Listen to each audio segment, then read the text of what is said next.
Y continuamos con su programa Temas que Importan. Obviamente seguimos acá en el Congreso, nos metimos calladitos acá, estamos ocultos en el Congreso. Agradecemos también la presencia del senador Juan Ignacio Latorre. Gracias por estar con nosotros, senador. Y bienvenido a Temas que Importan. Hola Fabián, muy buenas tardes. Gracias a ustedes por la invitación. Siempre un gusto conversar con toda la audiencia Marca Marca TV. Muy importante. Perfecto. Bueno, vamos a estar abordando diferentes temas con el senador, precisamente para conocer un poquito la postura con respecto a diferentes temas hoy día de contingencia, pero también para ver cómo va este proceso, esta campaña, esta nueva. Bien, ¿cierto? Así es, voy de candidato a diputado por el distrito 6, el interior de la región de Valparaíso. Las encuestas que han salido en los últimos días me posicionan en el primer lugar de la lista de la centroizquierda, el progresismo. Así que nada, muy contento con asumir este desafío ahora en la Cámara de Diputados. Perfecto. Vamos a abordar distintos temas, vamos a tratar de que sea lo más dinámico posible para aprovechar bien el tiempo. Voy a ir dando algunos titulares y en base a eso vamos a ir desarrollando. ¿Le parece? Muy bien. Veamos temas de seguridad. Propuestas principales para el tema de seguridad que hoy día es complejo. Sí, esto es la primera prioridad de la ciudadanía, es sin duda alguna. Y en eso yo como senador ya he aprobado más de 60 leyes, parte de un acuerdo entre gobierno y oposición, porque estoy convencido que la seguridad no tiene que ser un tema de trinchera o un gallito político, sino que tiene que ser una política de Estado. Tenemos que fortalecer las capacidades del Estado. Y en eso hemos avanzado con esta legislación. Por ejemplo, se habla mucho, ¿no?, del levantamiento del secreto bancario, pero quiero explicar, Fabián, muy brevemente por qué es relevante un proyecto de ley de inteligencia económica que todavía no termina de salir de acá del Congreso Nacional y que hay que implementarlo. En Villa Alemana, la PDI, la Brigada de Delitos Económicos de Lavado de Activos, yo me reuní con ellos, le dieron un golpe muy duro al Tren de Aragua, una célula del Tren de Aragua que operaba en Villa Alemana y desde ahí se movían por toda la región de Valparaíso y detrás de ellos extorsiones, secuestros, robos con violencia, ¿no? Ellos lucran con el miedo de la gente. Y en ese sentido, la PDI descubrió en una investigación que duró un año para dar ese golpe, que habían 200 cuentas bancarias de colaboradores con el Tren de Aragua y que movieron plata fuera de Chile, abrían empresas y cerraban empresas simplemente para lavar dinero. Por tanto, la PDI me decía, ¿sabe qué, senador? Nosotros vamos más lento que el crimen organizado, que va mucho más rápido. Ya ellos llegaron, están operando, son verdaderas empresas transnacionales que mueven mucha plata, que contratan contadores, contratan ingenieros comerciales, tienen tecnología, mueven en este tema de la moneda digital, las criptomonedas y otras. Y por tanto es muy importante anticiparse cuando hay sospecha de delitos, sospecha de movimientos que puedan estar vinculados al crimen organizado o a la corrupción también, que se levanta a tiempo el secreto bancario y no tener que esperar el trámite judicial. Y eso junto con otras herramientas tecnológicas. Entonces yo creo que eso es fundamental para darle un golpe ahí donde más les duele a las bandas de crimen organizado. Junto con ello, un plan de cárceles. Hoy día tenemos más de 60.000 personas privadas de libertad en Chile, el número histórico más grande de personas en las cárceles, pero se requiere seguir ampliando la infraestructura carcelaria. Yo saludo el cierre de Punta Peuco para que no hayan privilegios a criminales de lesa humanidad, pero que ese penal se transforme en un centro penitenciario, parte de la política carcelaria que hay que seguir ampliando, hay que seguir construyendo nuevas cárceles en el próximo periodo. Y con esto también quiero enfatizar la necesaria política de reinserción social. Yo como psicólogo lo puedo decir, es complejo, pero es más barato prevenir y trabajar en la reinserción que solamente encarcelar gente y tener gente que después va a salir a sus barrios, a sus poblaciones, a las ciudades. En el Distrito 6, en el próximo periodo, van a salir cientos de personas que cumplen condena y la pregunta es, ¿a qué van a salir?, ¿no? Y en ese sentido tenemos que hacernos cargo muy fuertemente de la política de reinserción. Yo he firmado un compromiso para ser parte de una bancada transversal por la reinserción acá en el Congreso Nacional. Usted también mencionaba que es importante la coordinación entre municipios, gobierno central y policías. Absolutamente, hay un proyecto que todavía no está en el último trámite, pero ya el siguiente periodo hay que implementarlo, que es el de fortalecer la seguridad municipal, ¿no? Los inspectores municipales, darle un rango regulatorio, que tengan acceso al rol más bien preventivo y de colaboración con las policías. La idea es que los inspectores municipales no reemplacen a Carabineros ni a la PDI, cada uno cumpliendo su rol, pero articulado también con el Ministerio de Seguridad Pública, la Fiscalía y, por cierto, el Poder Judicial. Perfecto. Vamos a una siguiente etapa, crecimiento económico y empleo. Sabemos que la tasa de empleabilidad hoy día está muy baja. Hay una propuesta hoy día también generada por la candidata precisamente de su bloque, que es la candidata Janet Jara, con respecto a una posible alza del sueldo mínimo a 750.000 pesos. Hoy día está muy complejo el tema de la empleabilidad, y quizás un alza en el sueldo mínimo pueda generar un mayor desempleo que un beneficio a las personas. ¿Cómo evalúa usted esa propuesta? Ya, te agradezco la pregunta, Fabián, porque yo creo que hay que explicar bien, tal vez algo que ha faltado desde nuestro sector, pero efectivamente Janet Jara propone en el programa de gobierno un ingreso vital al final del gobierno, es decir, al final de los 4 años, de 750.000 pesos. Pero quiero distinguir ingreso vital de salario mínimo. Chile ya subió el salario mínimo, que hoy día está en 539.000 pesos en enero, va a ser 539, ya subimos sobre 500.000. Cuando llegó este gobierno lo recibió en 300 y tantos mil pesos. Entonces nos pegamos un salto en salario mínimo. Lo que propone Janet Jara es un ingreso vital. ¿En qué sentido? En que haya un alza, pero dialogado, de salario mínimo con las empresas, con las pymes, según la productividad, pero complementado a eso tiene que haber subsidio a las pymes y transferencias monetarias desde el Estado a las propias familias o a los propios trabajadores. Entonces no le cargamos solo la mano a las empresas.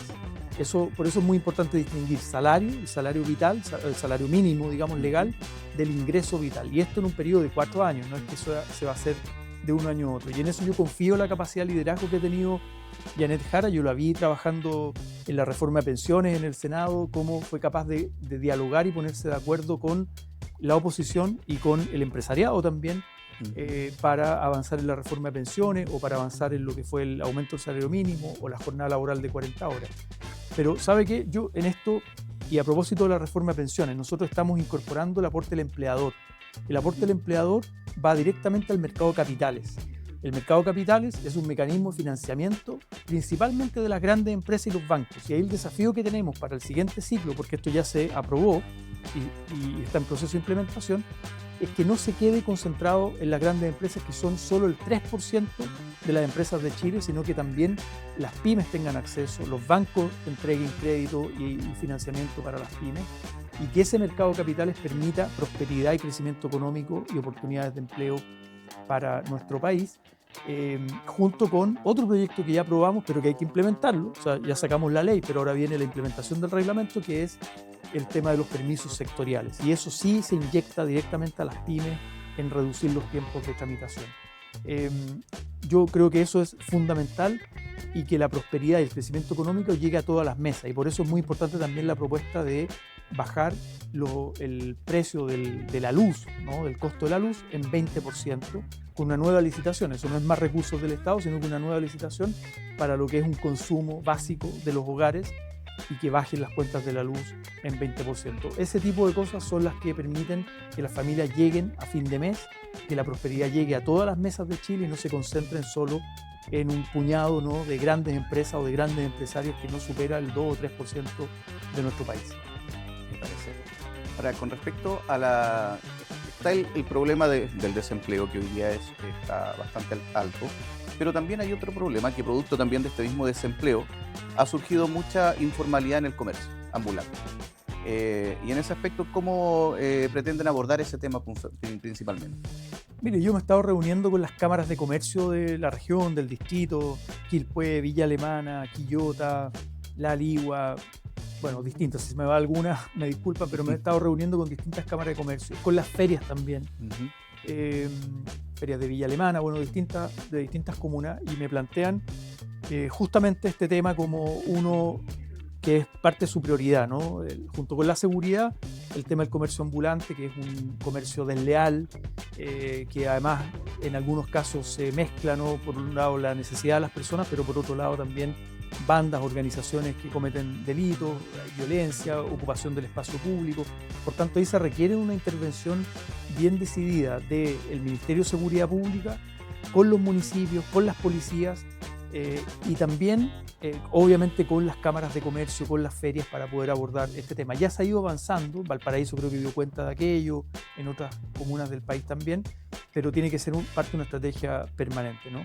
Y déjeme decirle otra cosa, porque a veces hay sectores que plantean frente al tema de la economía como que Chile se cae a pedazos, como que aquí hay que casi que reconstruir todo después de un terremoto.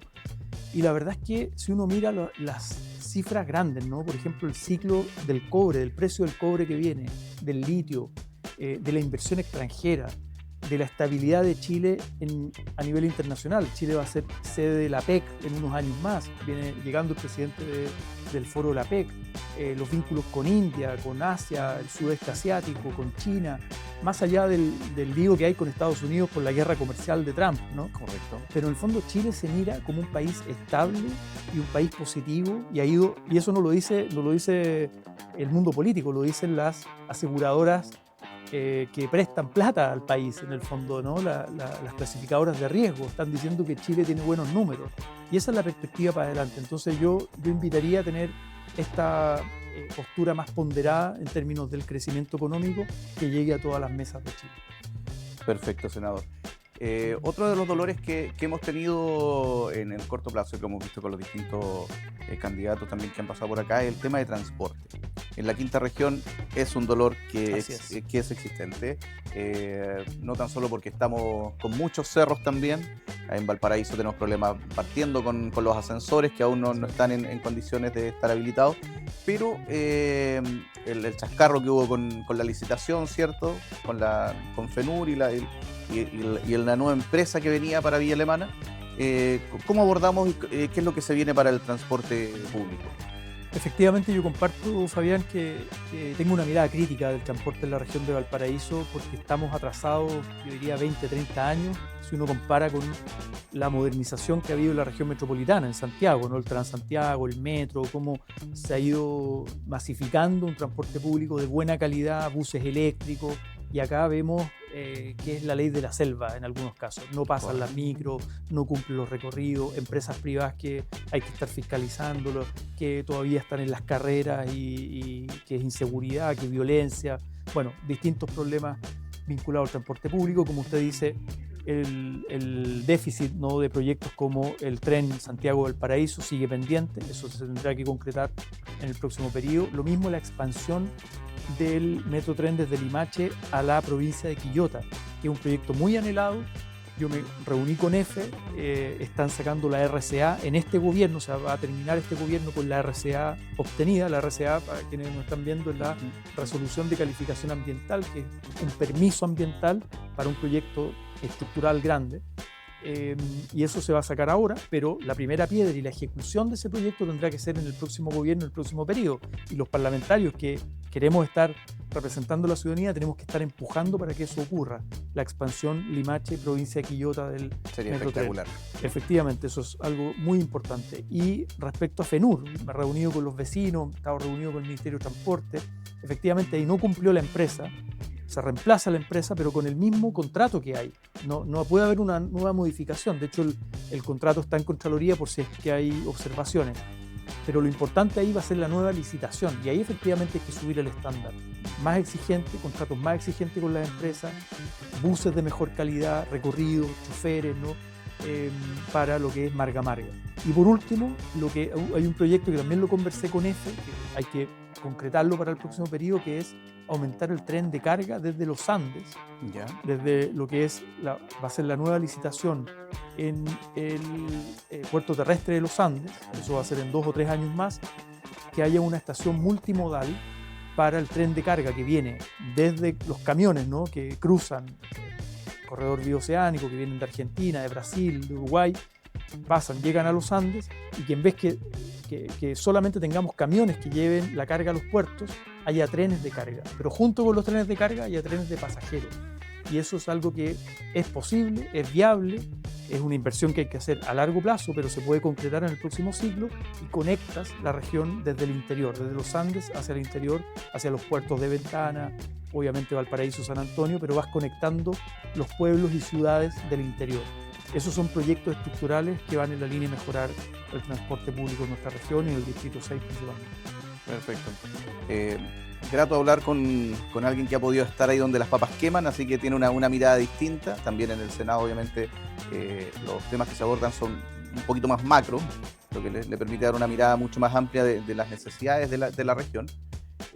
Hoy día ya como candidato a diputado, ¿cierto? Vamos a un trabajo más diferente, en un distrito puntual, pero difícilmente se va a poder desmarcar de lo que es su trabajo territorial siempre, porque ya estuvo como senador, entonces tiene una mirada mucho más amplia. En base a eso se nos viene el tema de salud. Sí, el tema de salud es complejo en Chile. Es complejo, es una prioridad. Yo estuve en el Senado en la Comisión de Salud, donde nos tocó legislar, por ejemplo, el tema de la ley corta de ISAPRE, que fue muy complejo para que no quebrara el sistema privado, pero al mismo tiempo aprobar lo que fue la modalidad de cobertura complementaria de FONASA. ¿Qué es esto en dos palabras, Fabián? Más del 82%, si no me equivoco, el 82, 84% de la población estamos en FONASA. Yo cotizo en FONASA hace más de 20 años, desde que soy profesional, mucho antes de ser parlamentario, y lo sigo haciendo, porque creo en FONASA como un seguro público, universal, solidario, que no discrimina, pero del cual tiene que darle cobertura a las clases medias que migraron de ISAPRE, correcto, hastiados de las alzas, los abusos, las ISAPRE, el fallo de la Corte Suprema, hoy día están en FONASA, pero esa gente necesita tener también libertad de elegir y poder comprar servicios en el sector privado, que es algo que ya está haciendo FONASA, pero que hay que darle un marco de seguridad social, de regular precios también y pago a tiempo. Entonces, comprar servicios desde el sector, desde FONASA al sector privado para descomprimir listas de espera. Eso hay que seguir haciéndolo. Parte de la ley de presupuesto que estamos tramitando van esos recursos para allá. Pero aterrizando temas más locales al Distrito 6, se va a inaugurar el Hospital Marga Marga, uno de los más grandes de Chile, de América Latina, como nuevo hospital. Eso ha estado ralentizado debido al problema de conectividad que todavía está en sí, veremos. Está en veremos. Yo estaba conversando con la directora del Servicio de Salud Viña del Mar Quillota y de la zona, y eso va a salir. La inauguración va a ser, si no es de aquí a diciembre, en enero va a salir la inauguración. Pero lo importante es la implementación de ese hospital, es decir, correcto, que tenga todos los pabellones disponibles, los especialistas, y eso ya será el próximo gobierno y el próximo periodo parlamentario el que le toque ayudar para descomprimir listas de espera. Acabamos de inaugurar en el Belloto, en Quilpué, un centro de salud mental. En Quillota, me tocó también acompañar al presidente Boric en la gira, otro centro de salud mental. Eso hay que seguir haciéndolo en todas las comunas, o las principales capitales provinciales, ¿no? de las provincias del distrito, fortaleciendo la capacidad, vinculado a la red de salud, la atención primaria de salud, el copago cero, que ha beneficiado a ya 1 millón y tanto de personas que no pagan ni un peso al momento de una operación, una intervención en la red pública, pero al mismo tiempo disminuir tiempos de espera. El proyecto Salud Mental lo acabamos de sacar de la Comisión de Salud del Senado, se tiene que votar en sala, y eso, insisto, es una ley que va a estar lista, pero hay que implementarla en el próximo periodo. Entonces son desafíos que hemos avanzado en legislación, pero tenemos que seguir profundizando para garantizar la salud como derecho social. Perfecto. ¿Usted estuvo detrás de ese proyecto de ley de salud mental? Sí, es un proyecto de ejecutivo, un mensaje, pero me tocó estar trabajando muy fuertemente con las organizaciones, los especialistas y apoyando esa tramitación. Perfecto. Y bueno, su mirada es hoy día privilegiar todo lo que es FONASA, ¿cierto? Del sector público, independiente de que, y además potenciado con el sector privado, pero siempre principalmente FONASA. O sea, desde FONASA, que es donde está la mayoría de la población, eso en el próximo ciclo yo creo que vamos a llegar al 90% de la gente en FONASA, y por tanto es la compra de servicios regulado al sector privado. Yo creo en la alianza pública-privada para disminuir listas de espera, pero no en la lógica de mercancía y de mercado que muchas veces opera con la salud, y por tanto hay que regular precios, estándares, ¿no? Desde una lógica de seguridad social. También a los médicos, a las sociedades médicas, que muchas veces tienen un contrato en el hospital público, pero privilegian su tiempo en digamos, como sector privado, ocupan la infraestructura del sector público, pero con compra de servicios desde lo público a lo privado. Entonces ahí hay negocios de repente que hay que regular mucho mejor, en beneficio de la gente, en definitiva. Perfecto, senador. Senador, una pregunta más íntima, más personal en relación a sus creencias, a sus convicciones. ¿Por qué hoy día la gente debería votar, digamos, por la candidata Janet Jara, por un diputado, ¿cierto? Hoy senador, pero candidato a diputado por el Distrito 6, de izquierda en lugar de derecha hoy? Bueno, primero la experiencia, ¿no? Yo creo que esto de ser senador, un periodo de 8 años, termino en marzo mi mandato, me ha permitido presidir, ¿no? En salas como esta, comisiones de educación, de derechos humanos, de infancia, de vivienda, donde prorrogamos el plan de emergencia habitacional, por poner un ejemplo, de presentar proyectos como el royalty portuario con el apoyo de 26 senadores desde la centro derecha a la izquierda para legislar en esta materia, que será otro desafío para adelante. Integré la Comisión Mixta de Presupuesto, la Comisión de Relaciones Exteriores, es decir, tengo una experiencia legislativa con capacidad de diálogo, de articular acuerdos, de sentarme a la mesa con quien piensa distinto y siempre buscar una legislación seria, rigurosa, orientada al bien común, lejos de la parafernalia, el circo mediático que a veces lamentablemente se toma la agenda en el Congreso Nacional. Y me parece que Janet Jara tiene un estilo de liderazgo que a mí me acomoda en ese sentido. Yo la vi trabajar justamente en la línea de lo que le estoy diciendo, llegando a acuerdos, avanzando, no quedarse en la trinchera. La reforma de pensiones perfectamente nos pudimos haber quedado en la trinchera ideológica y no avanzar nada. Preferimos avanzar, llegar a acuerdos. Lo mismo el salario mínimo, la jornada laboral de 40 horas, gradualidad, es decir, seguir en una lógica de estabilidad, de gobernabilidad, de liderazgo, pero de conexión con la ciudadanía, es decir, que la política le dé respuesta a la gente en sus necesidades prioritarias, en seguridad, en empleo, en crecimiento económico, en salud, en transporte, en vivienda, en todos los temas que abordamos, ¿no? Y a mí me parece, es mi convicción, que las alternativas de derecha, sobre todo de la ultraderecha, que van creciendo muy fuerte en el mundo, uno mira a Trump, Milei, ¿no? En Europa, en otras partes del mundo, son alternativas que generan inestabilidad, incertidumbre, que pueden generar caos en el país, ingobernabilidad, que no son capaces de llegar a acuerdos con nadie. Votaron acá en contra del royalty minero, de la reforma de pensiones, del salario mínimo, de las 40 horas. Dicen que van a recortar $6.000 millones, pero todavía no dicen de dónde, qué programas sociales. Hoy votaron en contra del presupuesto. Votaron en contra del presupuesto, de la idea general de legislar del presupuesto del 2026. O sea, quieren recortar muchos recursos que van a afectar los programas sociales. No les gustó la reforma de pensión y por tanto el seguro social que se empieza a implementar en enero, en unos meses más, para subirle $100.000 a quienes más cotizaron mensualmente. Dicen que lo van a cambiar, pero no dicen cómo lo van a financiar. ¿Para qué decir en materia de derechos humanos? Desprestigian y desprecian el Plan Nacional de Búsqueda de Detenidos Desaparecidos. Son nostálgicos del pinochetismo. Entonces yo creo que es una derecha bien tóxica, bien rígida, muy conservadora, muy autoritaria, que le hace mucho daño a la democracia, y si la gente los elige y les da mayoría en el Congreso, pueden haber retrocesos muy profundos. Perfecto. Ahora, igual hubo mencionó el tema de los detenidos desaparecidos, ¿cierto? Más allá de los errores que se pueden haber cometido o no, igual para la ciudadanía fue fuerte ver que una de las personas que estaba recibiendo pensión estaba viva. Pueden haber errores, se pueden dar, pero también el ideal es que esos errores no se den, debido a que obviamente generan la duda en la comunidad. Sí, solo precisar ahí que en el caso que se descubrió fue gracias al plan de búsqueda, es decir, el Plan Nacional de Búsqueda de Detenidos Desaparecidos dio cuenta de una persona que estaba en ciertos registros, ¿no? Pero que y estaba una hija recibiendo beneficios sin que la hija supiera que su madre estaba viva y que en el fondo se había ido de Chile muchos años, nunca más volvió.